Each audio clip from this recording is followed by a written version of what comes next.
കോൺഗ്രസിന്റെ ആഭിമുഖ്യത്തിൽ MLA office March നടത്തി. സമരക്കാരെ പോലീസ് ബാരിക്കേഡ് വെച്ച് തടഞ്ഞതിനെ തുടർന്ന് നടത്തിയ ധർണ കെപിസിസി വക്താവ് സന്ദീപ് വാര്യർ ഉദ്ഘാടനം ചെയ്തു. നിയോജകമണ്ഡലത്തിൽ വികസന പദ്ധതികൾ നടപ്പാക്കുന്നില്ലെന്ന് ആരോപിച്ചാണ് സമരം സംഘടിപ്പിച്ചത്. ഭരണപക്ഷമായിരുന്നിട്ടും 9 വർഷമായി വികസന പദ്ധതികളൊന്നും നടപ്പാക്കാത്ത എംഎൽഎ തികഞ്ഞ പരാജയമാണെന്നും സന്ദീപ് വാര്യർ പറഞ്ഞു. കോതമംഗലം നിയോജകമണ്ഡലത്തിൽ വികസന പദ്ധതികളൊന്നും നടപ്പാക്കുന്നില്ലെന്നും മുൻ UDF ഗവൺമെന്റ് കൊണ്ടുവന്ന പദ്ധതികൾ പൂർത്തീകരിച്ചില്ലെന്നും ആരോപിച്ചാണ് കോൺഗ്രസിന്റെ കോതമംഗലം, കവളങ്ങാട് ബ്ലോക്ക് കമ്മിറ്റികൾ സംയുക്തമായി എംഎൽഎ ഓഫീസ് മാർച്ച് നടത്തിയത്.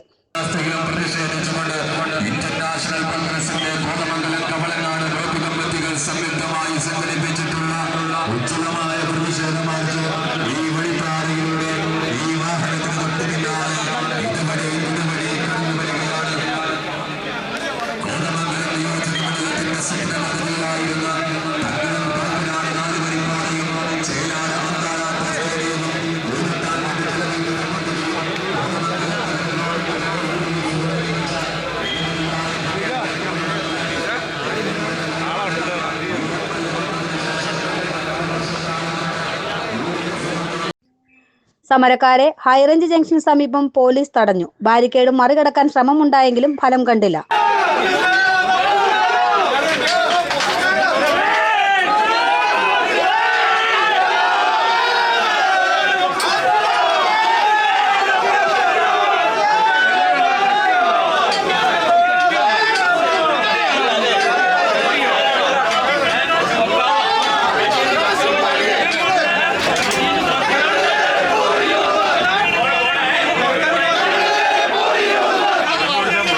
തുടർന്ന് നടത്തിയ ധർണ കെപിസിസി വക്താവ് സന്ദീപ് വാര്യർ ഉദ്ഘാടനം ചെയ്തു. ഭരണപക്ഷ MLA ആയി 9 വർഷം പ്രവർത്തിച്ചിട്ടും വികസന പദ്ധതികൾ ഒന്നും കൊണ്ടുവരാൻ MLAക്ക് കഴിയാത്തത് നാണക്കേടാണെന്ന് സന്ദീപ് വാര്യർ പറഞ്ഞു.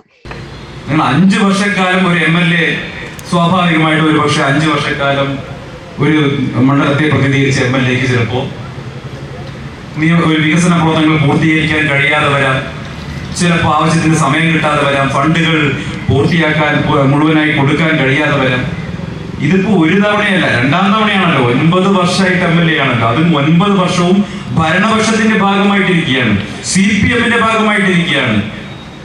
അങ്ങനെ ഒരു MLAക്ക് അദ്ദേഹത്തിന്റെ നിയമസഭാ മണ്ഡലത്തിൽ മര്യാദയ്ക്ക് ഒരു വികസന പ്രവർത്തനവും കൊണ്ടുവരാൻ കഴിഞ്ഞിട്ടില്ല എന്ന് മാത്രമല്ല, മുൻ UDF MLAമാര് കൊണ്ടുവന്ന വികസന പ്രവർത്തനങ്ങൾ തുടരാൻ പോലും കഴിയുന്നില്ല എങ്കിൽ ഇയാൾ ഒരു പരാജയമാണ് എന്നുള്ളതിലപ്പുറം എന്ത് സർട്ടിഫിക്കറ്റ് ഉണ്ട്?